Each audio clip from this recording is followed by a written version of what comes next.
Hi guys, welcome back to my channel. I'm back with a new video. All of you, listen it carefully. Next week I didn't upload any of the videos, sorry. Listen it carefully.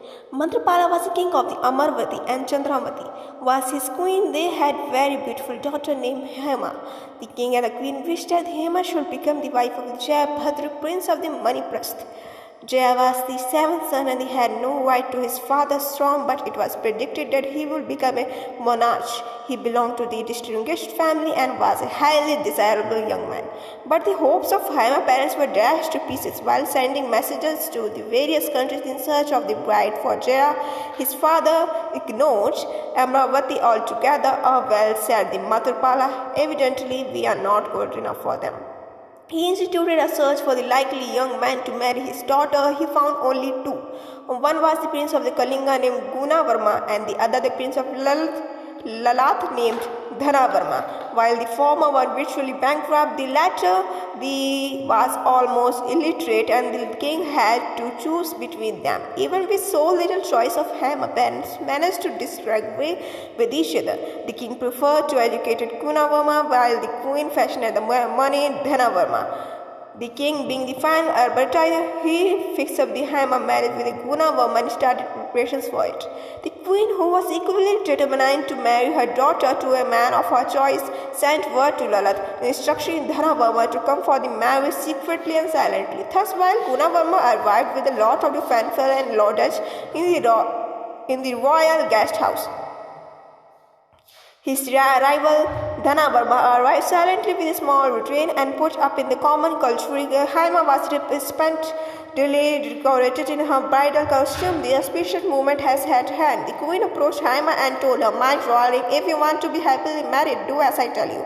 Sit in the basket and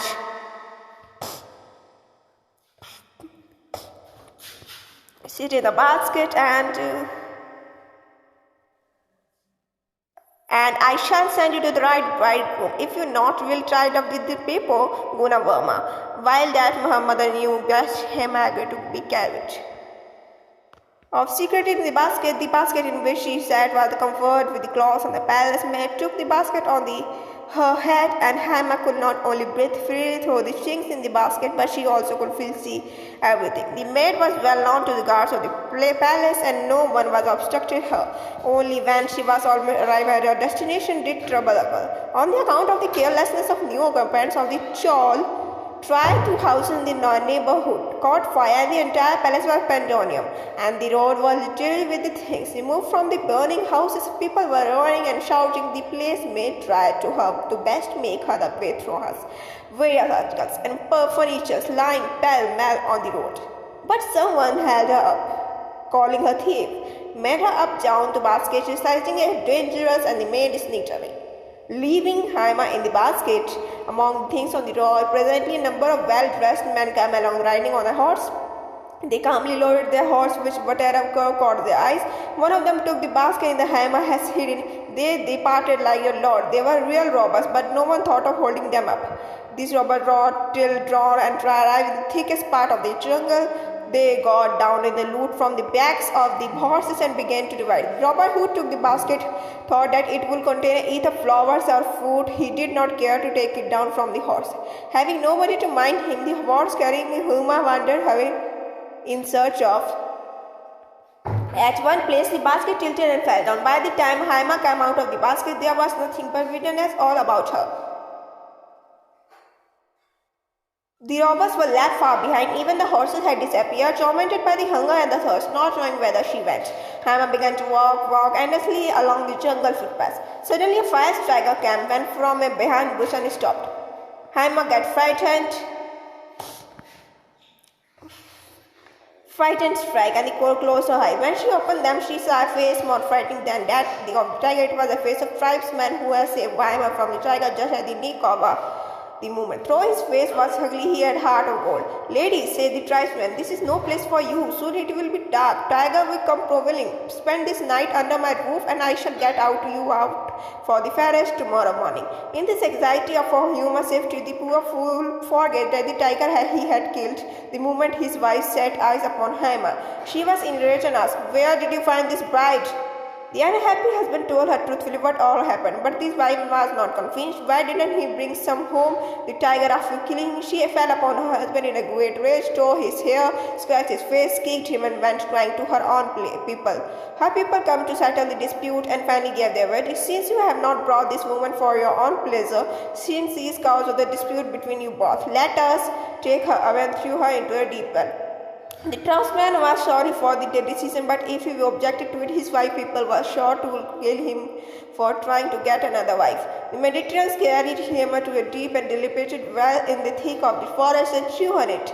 But Haima was not fated to die in it. She found some branches growing out of the walls of the well, clung on them till the daybreak. Next morning, someone happened to look into the well and found Haima in it. This person was none other than the Jaya, the seventh son of the king of the Maniprastha. He had come to his forest in the previous day of the hunting expedition. In his atheism, he lost trace of his follower and kept wandering in the forest in the search of the water. Now he found not only the water but also a strange, beautiful girl looking like a bride, yet drying for starvation and exposure so far away from the home. Jaya learned Haima's story after saving her from the well.